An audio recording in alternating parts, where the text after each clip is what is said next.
Bonjour, bienvenue dans cette deuxième vidéo de ma série consacrée à l'outil Screaming Frog. Cette fois-ci, nous allons voir comment on peut gérer les fichiers de crawl et comment on peut également comparer deux crawls l'un avec l'autre, notamment dans le cadre d'une évolution de site.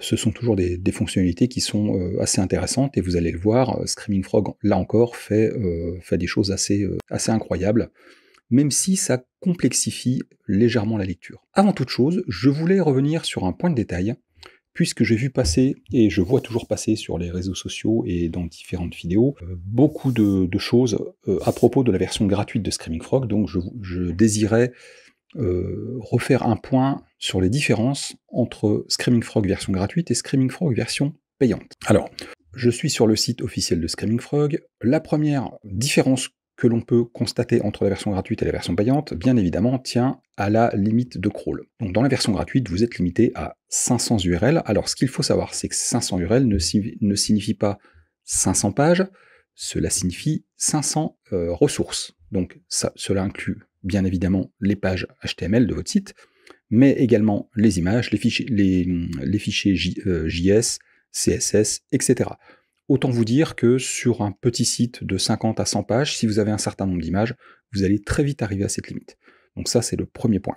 Le second point, en fait, ce sont toutes les fonctionnalités qui sont désactivées dans la version gratuite et qui nécessitent la version payante pour être utilisées. À savoir que à partir de cette vidéo, toutes les fonctionnalités que je vais vous exposer nécessitent d'utiliser la version payante. Au titre des choses réellement intéressantes, vous avez bien évidemment le rendu JavaScript, vous avez le stockage du HTML, vous avez l'utilisation de robots.txt customisés, la recherche de duplicate content. Enfin, en réalité, toutes les fonctionnalités intéressantes présentes dans Screaming Frog nécessitent la version payante. Je vais notamment insister dans certaines vidéos à venir sur les custom extraction qui permettent véritablement de scraper du contenu sur un site et de le réutiliser à des fins d'analyse technique ou alors à d'autres fins, peu importe.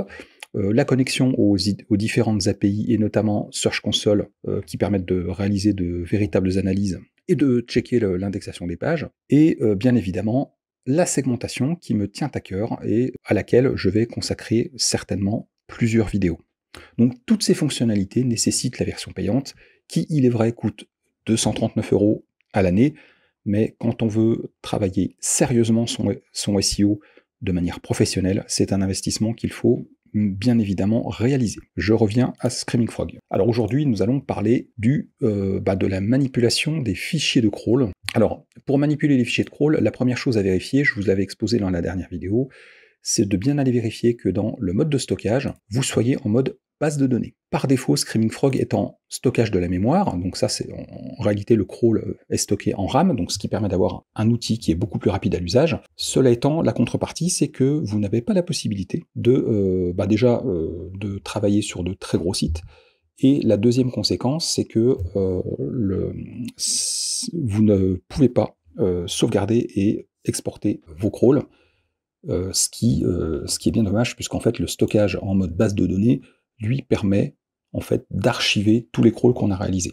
Quand on fait du suivi sur un site client ou l'un de ces sites, c'est toujours très intéressant de pouvoir comparer les différents crawls et de ainsi regarder quelles ont été les évolutions techniques. À savoir que lorsque vous changez le mode de stockage, vous devez redémarrer Screaming Frog pour prendre en compte le changement. Alors, la gestion des crawls se déroule dans la partie crawl du menu fichier. Donc, vous avez ici une fenêtre qui est relativement simple d'utilisation, qui liste finalement tous les crawls que vous avez réalisés.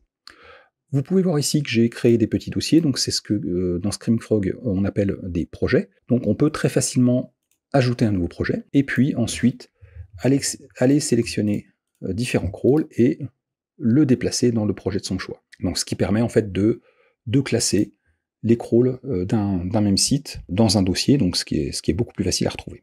Alors dans le cas présent, par exemple, sur mon site, j'ai réalisé différents crawls entre le 16 août et le 23 avril. Alors il y a des crawls intermédiaires que j'ai supprimés entre temps parce que j'en avais pas l'utilité. Et j'ai même réalisé un crawl de comparaison ici. Donc, à savoir que vous pouvez bien évidemment filtrer les types de crawls, puisque je vous rappelle, c'est lié aux 4 modes de fonctionnement de Screaming Frog. Autre fonctionnalité intéressante, outre la possibilité évidemment de supprimer ou renommer vos crawls, vous pouvez, par un clic de droite, exporter le crawl.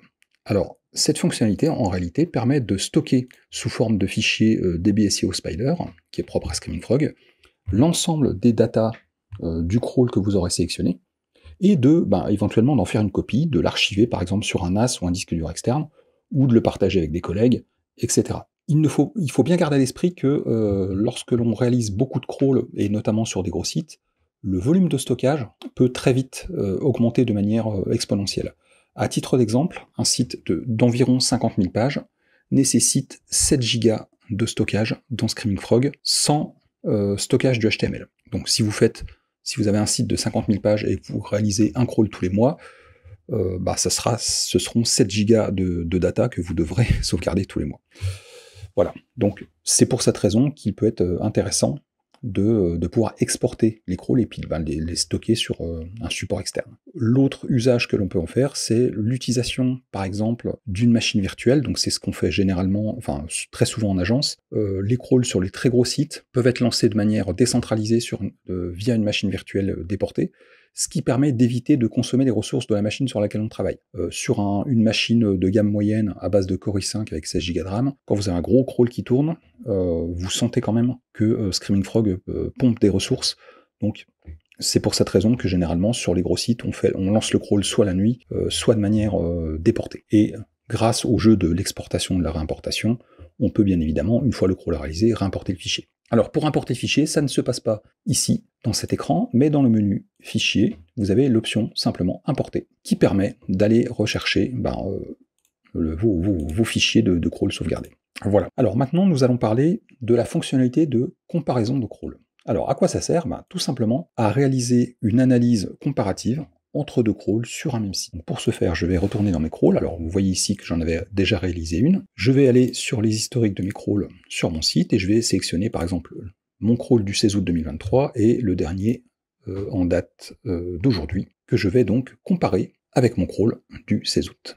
Donc une fois que j'ai sélectionné mes deux crawls, vous voyez que le bouton sélectionner pour comparer est apparu, et en cliquant dessus, en fait, je bascule automatiquement en mode comparer, ce qui permet, vous voyez ici, de modifier l'interface pour lancer la comparaison. Une fois qu'on est ici, on peut bien évidemment aller resélectionner éventuellement un autre crawl si on a fait une erreur, et il suffit de cliquer sur comparer pour lancer la comparaison entre les deux crawls. Alors contrairement à un crawl, l'outil de comparaison est relativement rapide, puisqu'en fait c'est juste de l'analyse de base de données. En plus, il se base en partie sur des données qui sont déjà agrégées, donc ça va assez vite. Là, sur un site de 500 URL, vous voyez, ça a été quasi instantané. Et donc, j'accède directement, dans la vue d'ensemble, à tous les comparatifs entre les différents éléments. Donc, si je vais, par exemple, dans l'onglet « Problème », je peux voir ici qu'il y a un certain nombre de...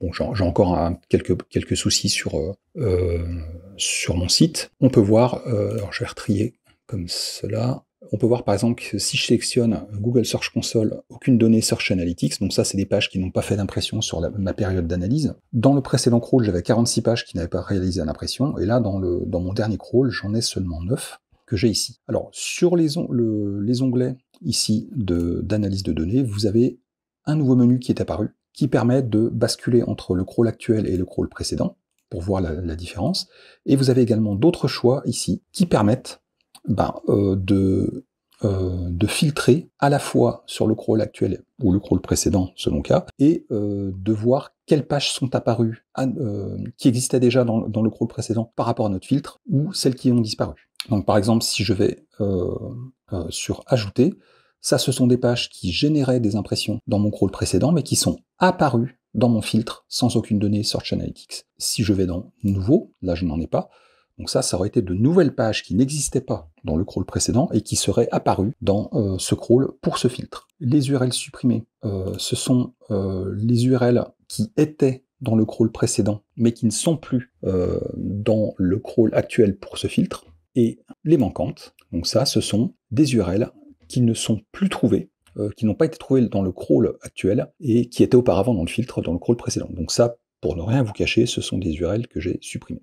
Voilà, donc c'est normal qu'elle soit manquante. Donc vous voyez, on peut aller relativement loin dans l'analyse, et bien évidemment, on peut faire exactement la même chose. Si je sélectionne ici une URL, je peux voir par exemple, j'ai exactement la même chose pour par exemple les liens entrants ou les liens sortants, etc. dans les données détaillées de chaque URL. Bien évidemment, toutes ces informations, on peut les exporter, et donc ça c'est quand même quelque chose d'assez intéressant, puisqu'en fait, si par exemple vous exportez la vue d'ensemble dans un Google Sheet, vous avez tout à fait la possibilité de faire assez rapidement et simplement des petits graphiques pour présenter à vos clients sur les évolutions techniques, par exemple le nombre d'erreurs, bon là j'en ai pas, mais le nombre d'erreurs HTTP 404 qu'il y avait dans le crawl précédent par rapport au crawl actuel, etc., etc.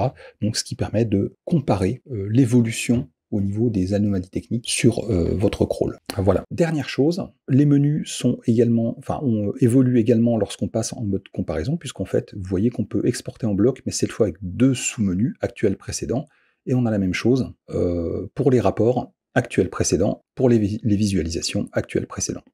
Donc ça peut être quand même super intéressant, parce qu'en fait, on peut assez facilement exporter les datas pour les retraiter par ailleurs. Voilà.